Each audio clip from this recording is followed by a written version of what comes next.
الحمد لله رب العالمين الذي أرسل رسوله هدى للمتقين أشهد أن لا إله إلا الله وأشهد أن محمدا رسول الله اللهم صل وسلم وبارك على رسول الله سيدنا ومولانا محمد وعلى آله وصحبه أجمعين. قال الله تعالى في القرآن الكريم أعوذ بالله من الشيطان الرجيم بسم الله الرحمن الرحيم لقد كان لكم في رسول الله أسوة حسنة لمن كان يرجو الله واليوم الآخر وذكر الله كثيرا.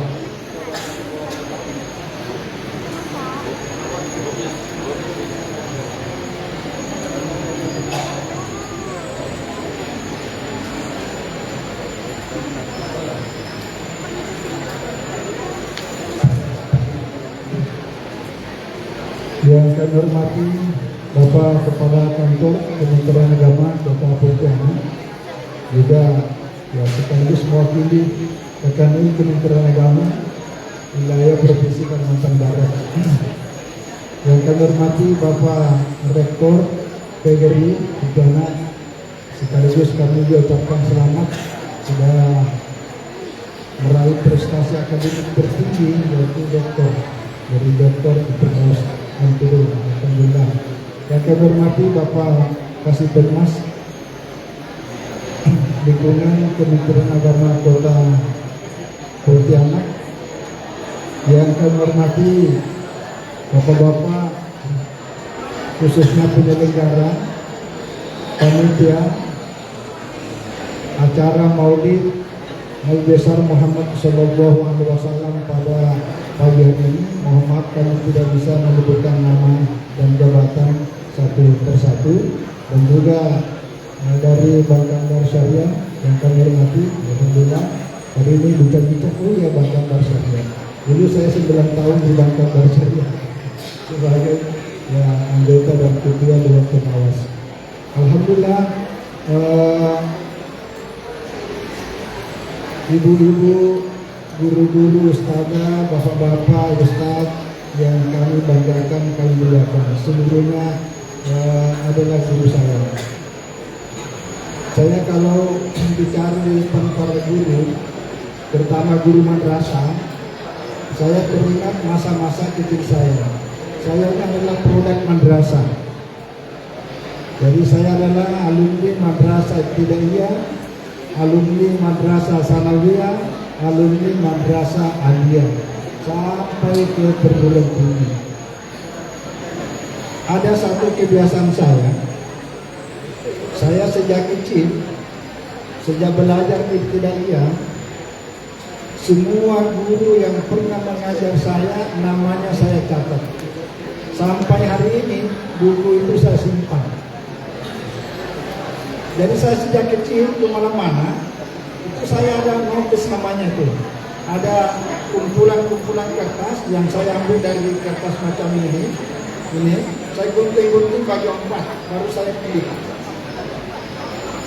Semua nama guru yang pernah mengajari saya sebelum sekolah yang mengajari saya mengenal huruf hijaiyah.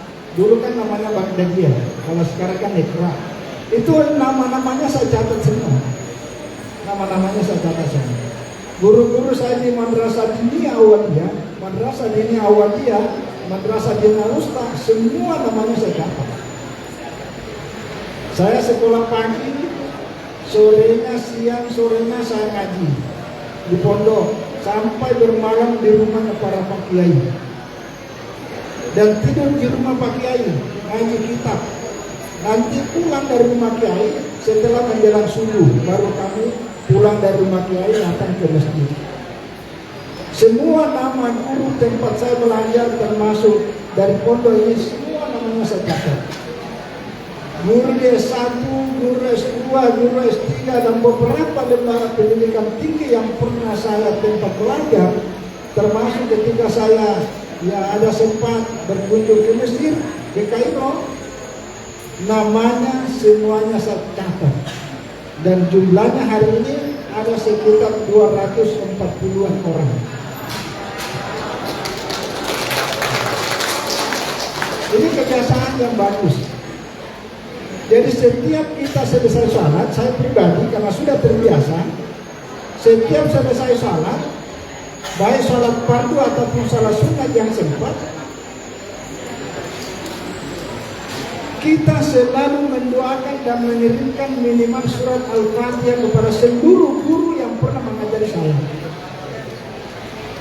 Jadi guru-guru yang guru saya sudah meninggal dunia, betapa bahagianya di alam kubur punya seorang murid yang senantiasa mengirim surat Al-Fatihah. Itu namanya murid yang saleh. Termasuk kalau kita melakukan suatu kebaikan, misalnya nih, saya berwakaf minimal 1 juta, atau saya bersedekah, atau kebaikan apapun, kita niatkan semua sedekah yang wakaf serta kebaikan yang saya lakukan hari ini, saya niatkan kebaikannya mengalir kepada kedua orang tua saya, kepada kakek, seluruh nenek, dan semua guru yang pernah mengajari saya. Ini keteladanan, ini namanya akhlak. Jadi makanya begitu mendengar bahwa di depan kita ini adalah semuanya guru madrasah, itu punya kebanggaan tersendiri sekaligus kagum dan rasa segan-segan sedikit. Tapi karena saya disuruh ceramah, ya saya harus ceramah. Karena kita lihat, ya, jadi sekali lagi mohon maaf bukan menceramahi, tapi ya sekedar berbagi sharinglah. Termasuklah yang saya sering sampaikan ini kebiasaan-kebiasaan yang baik. Jadi alhamdulillah kita bersyukur kehadiran Allah Subhanahu wa taala, kita sampai detik ini diberikan kesehatan, diberikan kekuatan, terutama hidayah. Kita dapat petunjuk, taufik untuk hati kita tergerak untuk datang, ya, peringatan Maulid, termasuklah kehadiran kita adalah silaturahim. Ya bisa saja karena kesibukan kita selama ini kan tidak sempat ketemu. Ya saya alhamdulillah dengan kegiatan seperti ini bisa silaturahim dengan semua. Banyak yang biasa kita ketemu, kadang-kadang ada hanya chat-chat, tapi dengan acara ini kita bisa dipertemukan, itu sebuah kesyukuran. Alhamdulillah juga tadi anak-anak kita ini luar biasa. Itu kalau yang ngaji tingkat anak-anak itu kita punya ada rasa tersendiri itu yang susah kita bahasakan. Termasuk raya ini luar biasa, semuanya luar biasa. Ya mohon maaf saya tidak bisa menyebutkan nama satu persatu. Kalau ini kan sama-sama bikin dari raya terusnya. Ini awalnya ini waktu tampilan pertama Pak Ibu. Waktu tampilan pertama itu namanya masih angkat apa? Nomor pertama kan. Waktu begitu hari kedua karena pesertanya di 30 provinsi itu persaingannya sangat ketat. Turun luar biasa. Tapi itulah bukan hanya juaranya, tapi penampilan dan ayat-ayat yang dibaca sebagai syiar mensiarkan Al-Quran itu luar biasa, luar biasa. Jadi Bapak dan Ibu Ustadz-ustadzah, para ulama yang saya muliakan, ayat yang dibaca tadi itu, yang pertama yang paling sering dan kita dengarkan tadi itu adalah laqad kana lakum fi Rasulillahi uswatun hasanah. Ini sudah sangat familiar. Ini surat Al-Ahzab, surat ke-33 ayat 21. Ini ayat turun pada tahun ke-5 Hijriah. Ketika Nabi Shallallahu Alaihi Wasallam itu sedang menggali parit. Parit ini bahasa Arabnya khandak. Inilah yang kemudian nanti terkenal dalam sejarah Islam namanya perang Khandak. Saya mau cerita sedikit ayat ini karena berkaitan dengan keteladanan.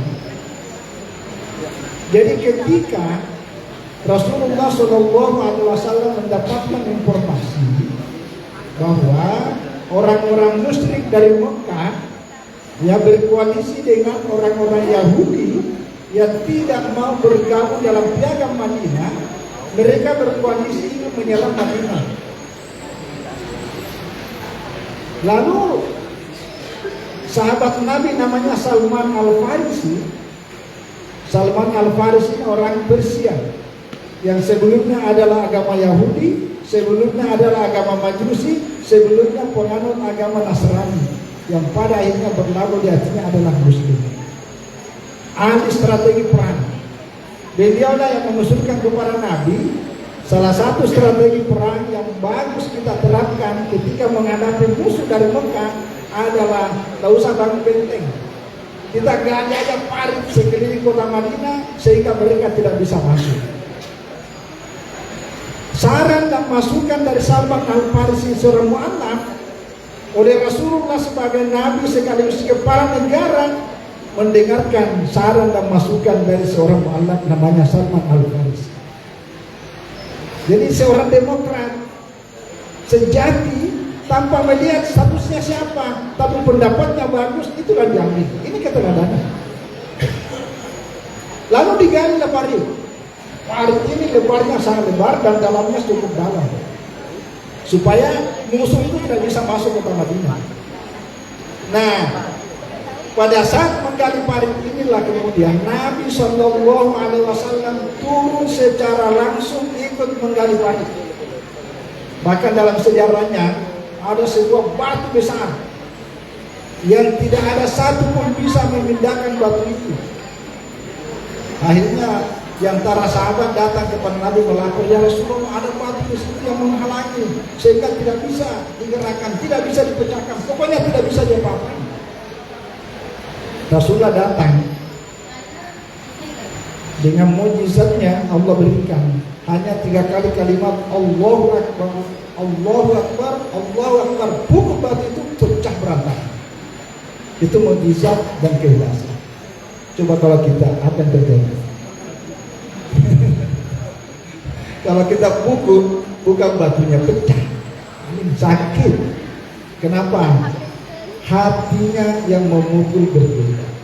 Batunya boleh sama, cara pukulannya boleh sama, tapi yang membedakan adalah tingkat keikhlasan dan komunikasi kepada Allah.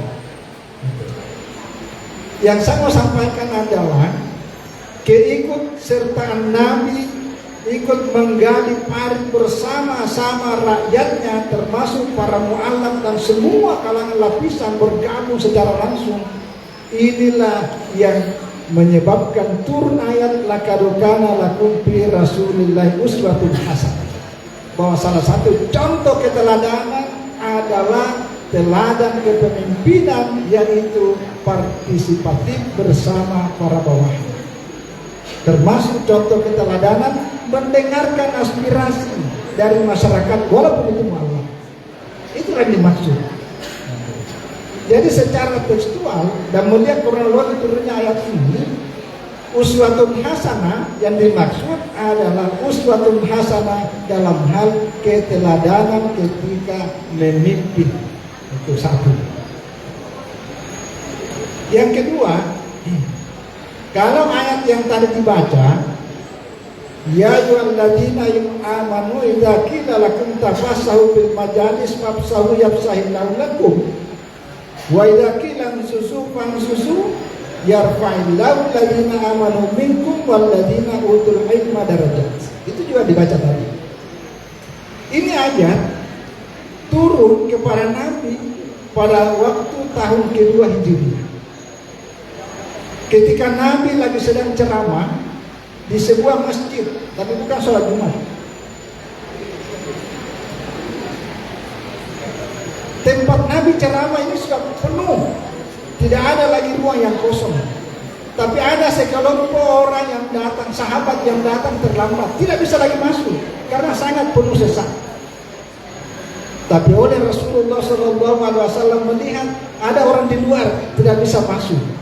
Dan Nabi kenal siapa orang ini tidak bisa masuk.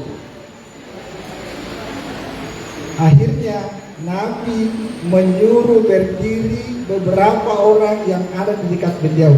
Disuruh berdiri, bang, Anda berdiri, kasih tempat duduk yang datang terlambat. Yang disuruh berdiri ini protes. Ya Rasulullah, siapa lagi yang bisa berbuat adil kalau bukan Anda? Ini namanya tidak adil. Kami sudah duluan datang, Mereka datang terlambat, malah mereka dikasih tempat duduk. Saya malah disuruh berdiri. Tidak adil. Itu protes. Karena protesnya inilah turun ayatnya. Wa idza qila susu, apabila kamu diminta berdiri. Yang selengkapnya, ya ayyuhalladzina amanu, hai orang-orang beriman. Wa idza qila lakum tafassahu fil majalis, apabila kamu diminta berlapang-lapang dalam majelis, fafsahu, beri kelapangan. Yafsahillahu lakum, Allah akan memberikan kelapangan jiwamu, termasuk kelapangan rezeki. Kasih kesempatan kepada orang.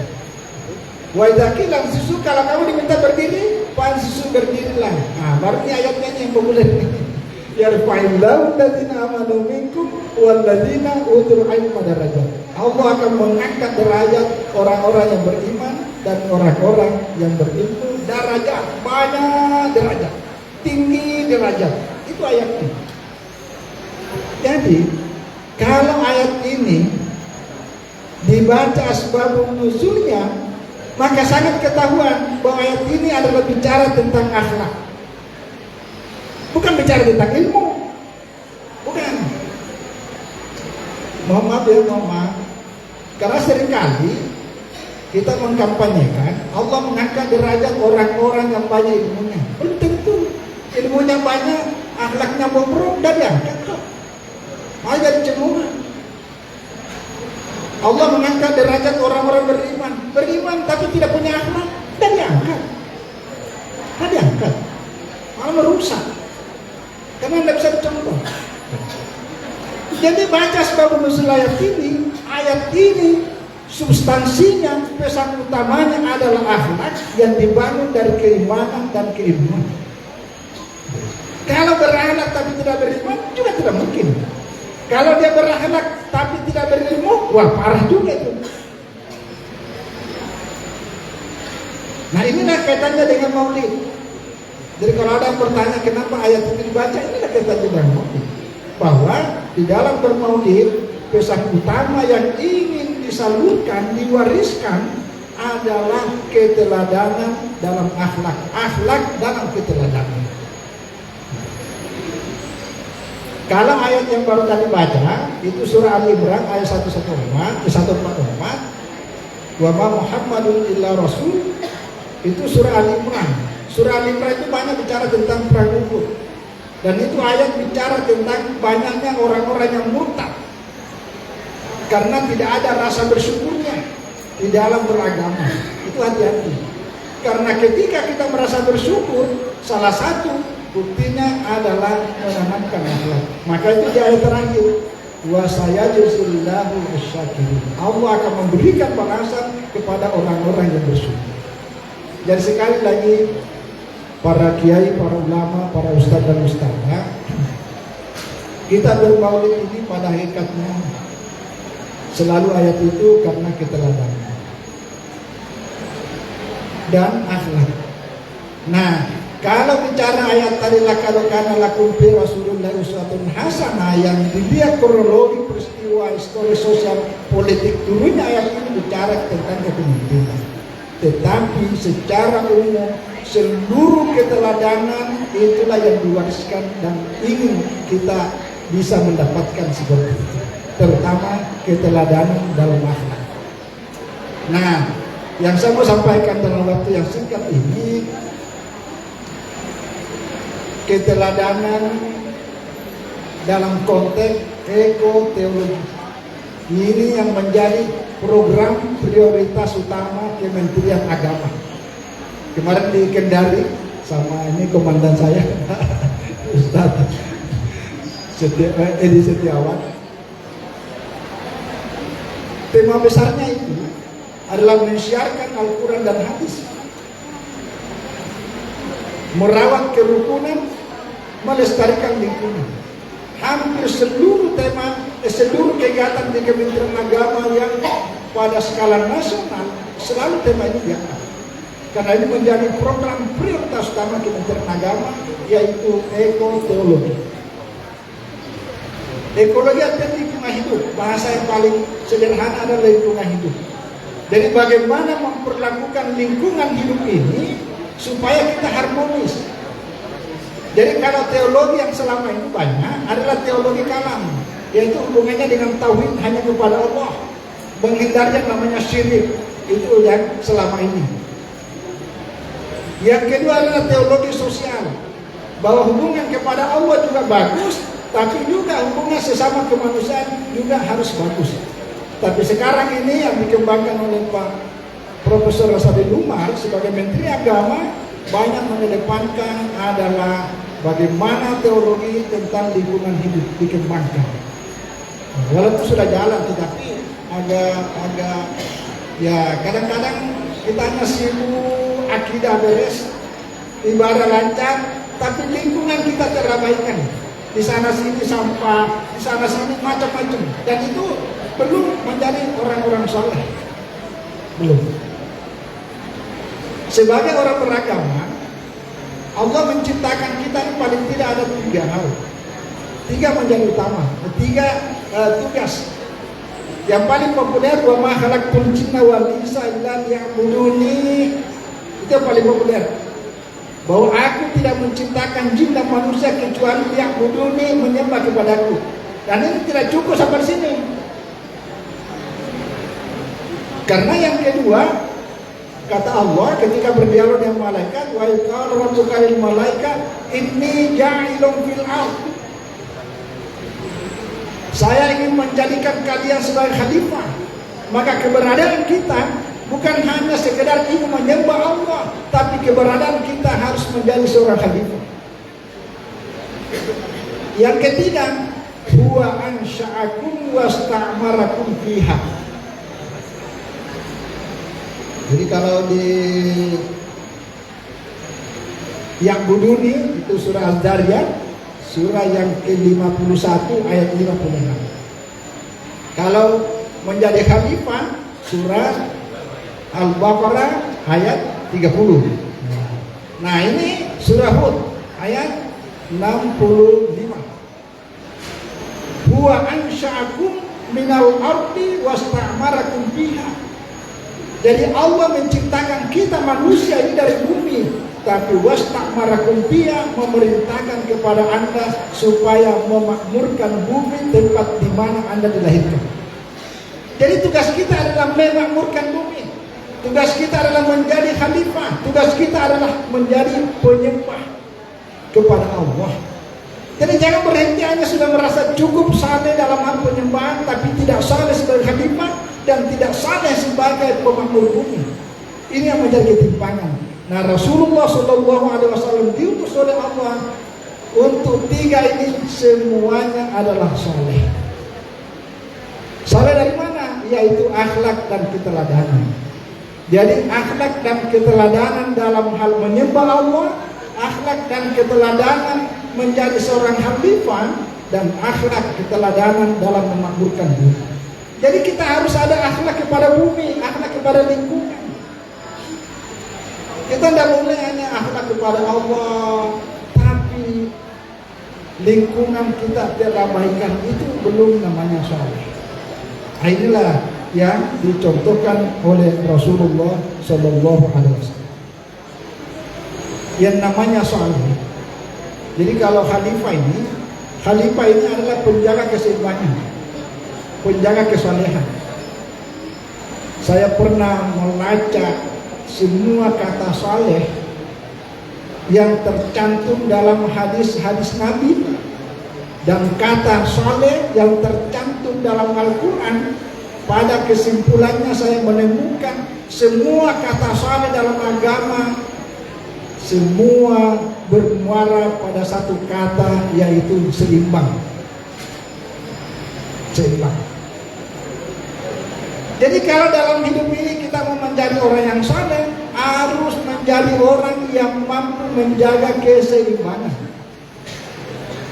Yang namanya khalifah itu adalah punya kemampuan untuk selalu menjaga stabilitas keseimbangan. Yang namanya orang memakmurkan bumi harus tahu posisinya untuk supaya ekosistem yang ada di permukaan bumi ini tidak ada yang rusak. Karena begitu ada yang rusak, maka pasti tidak akan terjadi keseimbangan. Jadi orang saleh itu adalah orang yang mampu menjaga keseimbangan. Contohnya nih, di Al-Quran surah Al-Hujurat, surat yang ke-49 ayat 9. Wa in ta'ifatani minal mu'minina iqtatalu, kalau ada dua kelompok dari orang-orang beriman iqtatalu. Iqtatalu itu artinya bisa bermusuhan, bisa bersengketa, bisa berperang, bisa berbunuh-bunuhan. Maka apa perintah Al-Quran?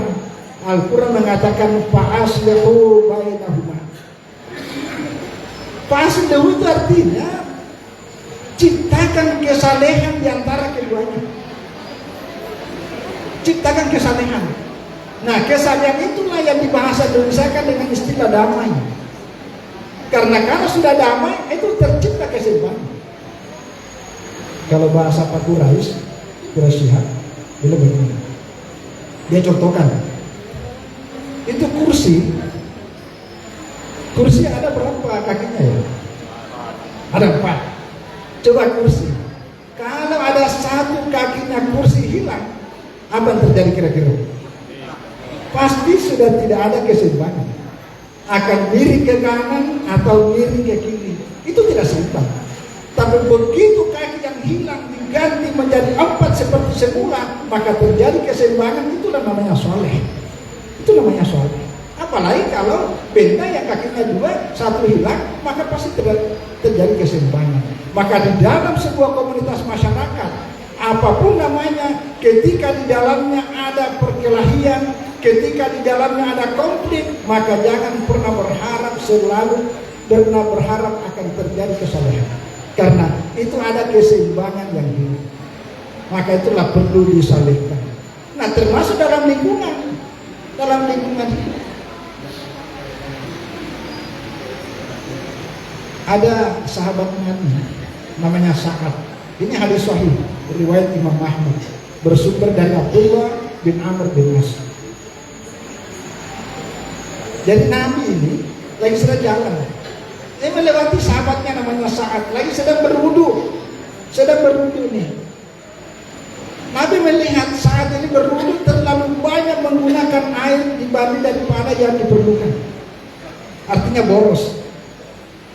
Nabi nanya, ya Sa'ad,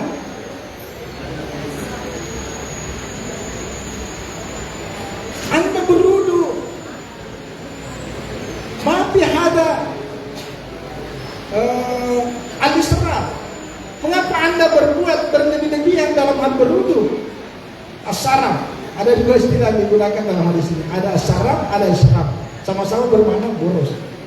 Lalu kata Sa'ad, ya Rasulullah, atau Anda apa afil wudu israf? Apakah di dalam berwudu pada ibadah juga ada berlebih-lebihan? Kata Rasulullah, iya. Wa in kunta fi narin jarin, sekalipun kamu berwudu di dalam sungai, kalau Anda berwudu menggunakan air yang berlebih-lebihan, itu termasuk boros. Itu Rasulullah menyebut. Apa maksudnya? Karena menggunakan air berlebih-lebihan itu bagian dari, ya sudah tidak saleh kepada lingkungan, sudah tidak saleh pada lingkungan, karena menempatkan sesuatu berlebihan. Itu dalam hal ibadah, apalagi dalam hal yang lain-lain. Itu contoh kecil. Ini hadisnya. Nah, ada satu kebiasaan kita, mohon maaf ya, tapi ini kan kita mau menggali tentang saleh dalam lingkungan. Jadi ekoteologi supaya harmonis kita kepada Allah, harmonis kepada sesama manusia, dan harmonis kepada lingkungan. Itu namanya bertakwa. Mohon maaf, kita kadang-kadang ini termasuk ini yang paling sering saya contohkan ini, minuman AMPK, air minum dalam kemasan yang gelas. Itu kadang-kadang hanya 1 kali 2 kali sedotan, lalu selebihnya dibuang lebih banyak daripada yang kita minum. Ini halal, tapi tidak wajib dalam bahasa Al-Quran. Dalam Al-Quran itu mengatakan ya ayuhan nas kulu mimma fil ardi halalan thayyiban. Jadi ini halal, tapi tidak wajib. Salah satu di antara kriteria namanya tayyib adalah mengkonsumsi pangan, makanan, minuman sesuai dengan keperluan. Nah, ketika kita mengambil sesuatu lebih banyak dibuang, itu sudah tidak tayyib, walaupun halal. Dalam bahasa hadis namanya boros. Ini mohon maaf. Begitu juga mohon maaf ini, karena ini namanya soleh. Inilah keteladanan, ini namanya akhlak kepada lingkungan. Karena begitu dibuang, apalagi plastik. Ya mohon maaf lah, saya tak berani bicara tentang plastik, karena kita sudah tahu semua. Jadi termasuk kota-kota, ya macam-macam lah. Pokoknya kadang-kadang kita itu, ini di kantong saya ini ada, kalau ada saya sudah pakai, saya bawa kantong. Nanti ketemu tempat sampah baru saya buang sampah. Karena belajar mendisiplinkan diri kita sebagai soleh terhadap lingkungan. Ada pengalaman saya menarik. Dulu beberapa tahun yang lalu, tahun 2019, saya ke Washington DC di Amerika. Orang kalau mendengar nama Amerika selalu ceritanya Yahudi.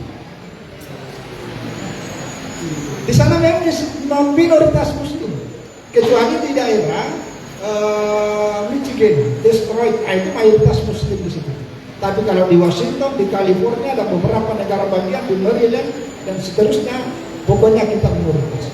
Tapi apa yang terjadi di beberapa tempat ketika kita masuk ke dalam restoran, ya, satu kebiasaan di negara-negara Eropa, termasuk di Amerika ini, begitu kita masuk, bukan disuguhi makanan, tapi pilih jenis makanan apa yang dipilih, lalu nanti Anda diberi makanan setelah Anda lunas bayarnya. Kan dibayar dulu baru makan, itu halal. Kalau kita selesai makan baru nanya, ini berapa harganya? Berarti yang kita makan tadi itu apa akadnya? Akad apa kira-kira? Kan kita makan nih, kita makan tapi belum dibayar. Jadi kan belum tahu ada harganya, berarti kan belum ada ijab kabulnya, ya kan? Iya. Nah, itu ada sering di TikTok tuh atau YouTube tuh, lagi asik-asik makan bakso. Begitu dengar ceritanya, Bang, ini harganya berapa? Dia bilang 150.000. Kagetnya bukan main, karena uangnya cukup. Dia bawa cuma 30.000 karena pikirnya, wah bakso ini paling 20.000 lah. Ternyata mahal. Nah itu efeknya, dampaknya, akibatnya, karena belum dibayar lalu makan. Kalau di negara-negara maju seperti saya contohkan ini, jadi bayar dulu dan itu lunas, itu baru kita ngambil tempat dimanapun kita makan. Satu. Yang kedua, nah ini menarik nih yang saya mau cerita nih. Jadi begitu kita makan, semua sisa dan tempat dari apa yang kita makan tidak boleh ada yang tertinggal satu pun di atas meja. Harus dibawa pulang karena itu sudah dibeli.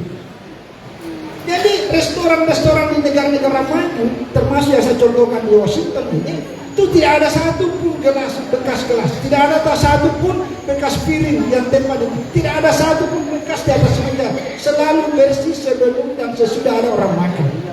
Kenapa? Ini sudah menjadi budaya. Dan menurut pengamatan saya, inilah sunnah Rasulullah SAW, tapi dipraktekkan oleh negara di mana penduduknya mayoritas non-Muslim. Jadi apa yang dikatakan oleh Syekh Muhammad Abduh? Syekh Muhammad Abduh ini adalah ahli tafsir. Tafsirnya namanya Al-Manar. Juga selaku tokoh pembaharu pemikiran dunia Islam. Wafat tahun 1905. Dia belajar di Paris. Apa dia bilang? Di sini di Kairo, Arab Muslimin walam ara al-Islam. Di sini saya melihat orang Islam, tapi saya tidak melihat Islamnya.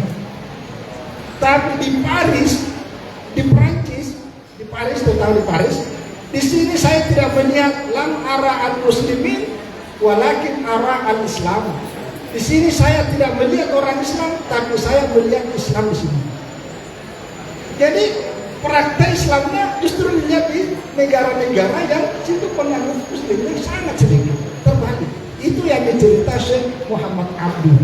Nah, saya terbayang ketika melihat praktek-praktek di beberapa tempat ketika masuk restoran, hampir semuanya seperti itu.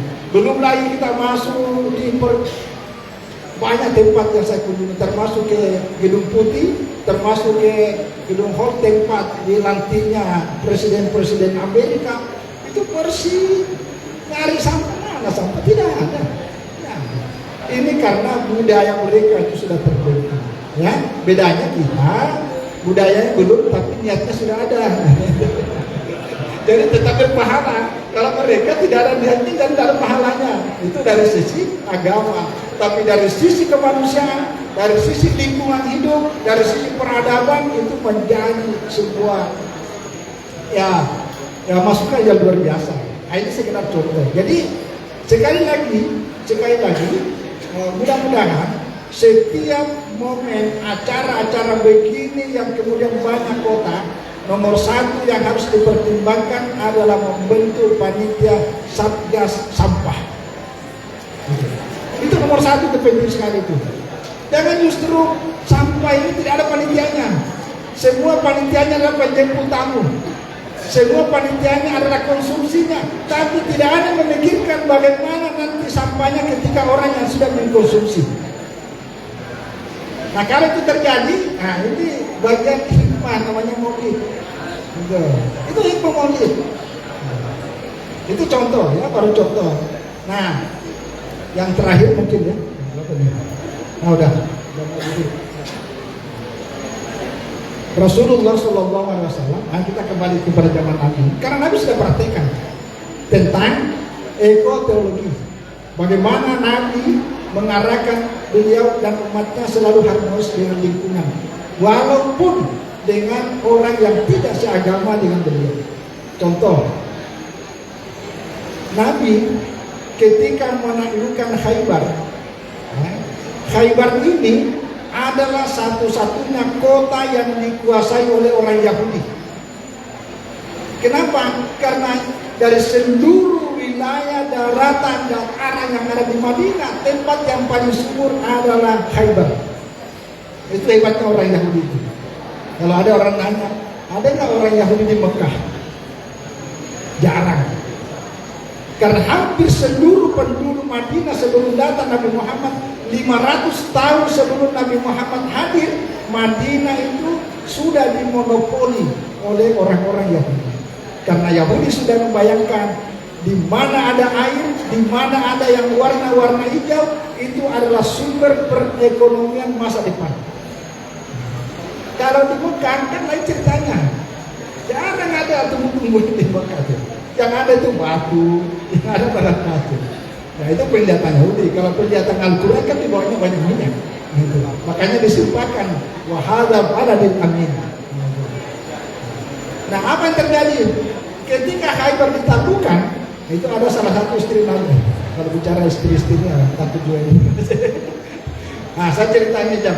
Jadi ketika Khaybar ditaklukkan, yang hebatnya Rasulullah SAW seluruh tanah Khaybar itu kembali diserahkan kepada penduduk Khaybar yang Yahudi, dan Nabi katakan, semua tanah ini silakan Anda garap, Anda tanami apa yang bisa tumbuh dan hasilnya Anda makan semua. Tapi jangan lupa sebagian diserahkan kepada Baitul Mal. Itu luar biasa. Jadi apa yang terjadi? Pertama, dengan memberi kesempatan kepada orang-orang Yahudi yang sudah kalah, tetapi diberi kesempatan untuk bekerja menanami tanah yang tidak tergarap, itu menjadi sebuah penghargaan bagi mereka yang sudah kalah, sehingga mentalnya ikut menghargai dan sangat simpati kepada Rasulullah SAW. Inilah yang kemudian menciptakan kerukunan. Coba kalau tidak dikasih, pasti akan menyusun rencana dan strategi untuk akan balas dendam. Tapi Nabi memperlakukan dengan sangat manusiawi, dengan penuh kedamaian. Yang kedua, Nabi tahu bahwa tanah yang subur tapi tidak digarap itu sebuah kerugian. Karena kalau dalam konteks agama kita termasuk wala in syakartum la azidannakum wa la in kafartum inna adzabi lasyadid. Jadi kalau ada tanah yang punya potensi besar untuk melahirkan basis-basis ekonomi ke depan, lalu tidak digarap, pada akhirnya tidak mensyukuri nikmat Allah, dan itu masuk kategori kufur nikmat. Karena syakara itu artinya membuka sesuatu yang tertutup, lalu keterbukanya itu menambah, itu namanya syakara, itu namanya syukur. Jadi syukur itu adalah tambah, tapi lawannya syukur adalah kufur. Jadi Nabi ketika memerintahkan kepada penduduk Khaybar untuk menggarap tanah yang kosong, itu bagian dari menjaga harmonisasi terhadap lingkungan dan agama, lingkungan dan diri kita. Bahkan banyak hadis yang mengajarkan, bahkan ada hadisnya ini. Kata Rasulullah, ini hadis riwayat dari Anas bin Malik, diriwayatkan oleh Imam Ahmad. In qamat ya ala ahadikumul kiamatu, kalau sudah menjelang, ini kalau sudah hari kiamat mau tiba, wa fi yadihi, tapi di tangannya ada paslatun. Paslatun artinya bibit. Fal yadurisha, maka segera tanamkan bibit itu walaupun besoknya sudah terjadi kiamat. Itu sebuah perintah yang luar biasa, bahwa sepanjang selama masih ada peluang, jangan biarkan tanah itu mati, apalagi punya potensi besar, apalagi beban kita, apalagi menjadi lahan